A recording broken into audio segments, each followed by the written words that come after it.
Assalamu alaikum, урматтуу депутаттар, ардактуу мекендештер. Кыргызстан социал-демократиялык партиясы татаал жолду басып өттү. Башынан түрдүү сыноолорду кечирди, сынбады. Кайра чыйралып, өлкө тагдырын чечүүчү мезгилдерде алдыда жүрдү. Тилекке каршы бүгүнкү күндө партиянын тегерегинде орун алган талаш тартыштар анын көп жылдан бери топтогон аброюна көлөкө түшүрдү. Жогорку кеңештин 3 жолку депутаты парламенттин 2 чакырылышында төрагалыкты аркалаган инсан катары мындай көрүнүшкө кайдыгер карабай жалпы журтка билдирүү жасоону туура таптым. Мен партияга эң оор учурда келгем. 2007 жылы бийликтин өкмүзордуу күч алып, мамлекетибиздин келечегине чоң коркунуч жаралган эле. Ага каршы мыйзам алкагында күрөш жүргүзүү үчүн КСДПнын жерлердеги өзгөчө Ош аймагында таасирин арттыруу тапшырмасы коюлган. Президентибиз Сооронбай Шариповичтин ошол мезгилде партия көмөктөшүү сунушунан кийин КСДПнын катарына кошулуп, анын түмөн түйшүгүнө аралашканмын. Өзүңүздөр жакшы билесиздер, ал кезде зулум режимге ачык каршы чыгып, партиялык иштерди уюштуруу абдан опуртардуу эле. Өмүрүбүздү тобокелге салып, партиялаштарыбыз менен биргеликте адилеттүү ком түзүү максатында ишибизди баштаганбыз. Алгачкы жыйынтыгы жаман болгон эмес. 2007 жылдагы парламенттик шайлоодо КСДП бийликтин кысымына карабастан жерлерде, анын ичинде мен координаторлук кылган Ордолуу Ош аймагында элдин иштерине арзыды. Натыйжада Ош аймагында 87 миңден ашуун добуш жыйнаганбыз.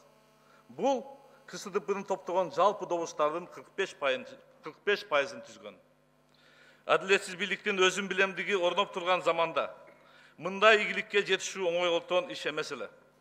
Ал эми 2010-2015 жылдардагы парламенттик шайлоолордо бул көрсөткүч эселеп өстү. 2015 жылы Ош аймагында партиялаштарыбыз менен 150 миңге чукул шайлоочунун ишенимине ээ болгонубуз мунун далили.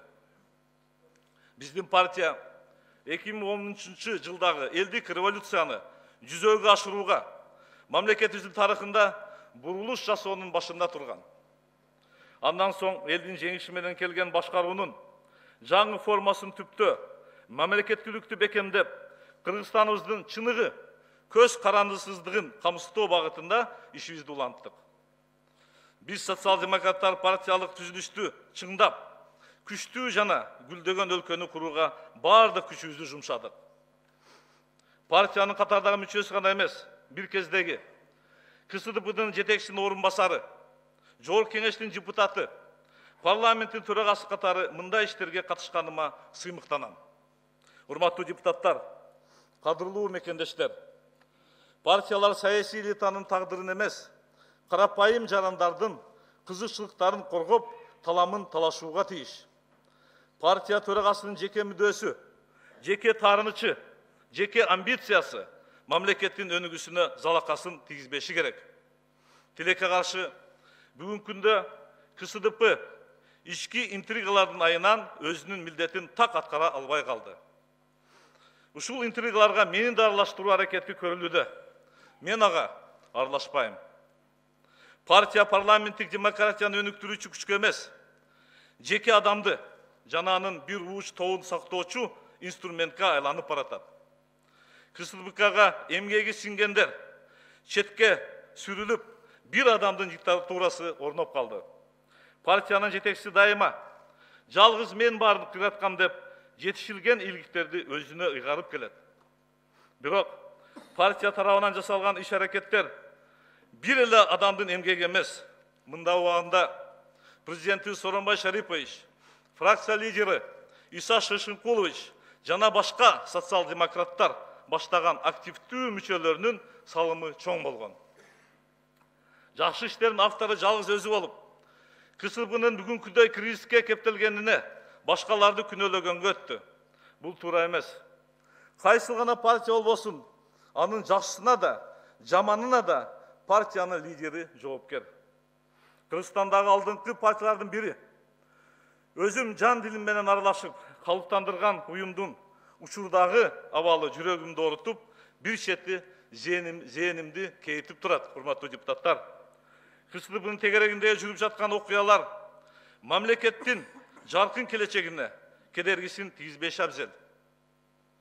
Мен өмүр бою КСДПда да мүчө болуп жүрөм деп ойлогом. Ага чейин бир дагы партияга мүчө болгон эмесмин. Бирок ойлогон ойду кыстаган турмуш жеңеттеген ушул экен. Мен өлкөнүн келечегине кайдыгер карабаган инсан катары Кыргызстан социал-демократтар партиясынын чыгуу чечимин кабыл алганымды расмий жарыялайм. Кыргызстандын мындан аркы өнүгүү жолу, жалпы мамлекеттин кызыкчылыгы тараза ташына коюлуп жаткан шарттарда бул кадамым туура деп эсептейм. Ал эми депутаттык ишмердүүлүгүм парламенттеги фракцияда уланат. Ушул жылдар аралыгында бирге болгон партиялаштарыма, ишеним арткан шайлоочуларыма колдоосу үчүн ыраазычылык билдирип таазим этем. Кудай буйруса, мындан ары дагы Жогорку Кеңештин депутаты катары элибизге кызмат өтөй берем. Буга менин билимим, тажрыйбам, кайратым да жетет. Урматтуу депутаттар, ардактуу мекендештер, мамлекетибизди өнүктүрүү үчүн талыкпаган эмгегибиздин акыбетин көрөлү. Кыргызстаныбызды, элибизди жараткан өзү колдосун. Көңүл бурганыңыздар үчүн мага сөз бергениңиз үчүн чоң рахмат барыңыздарга.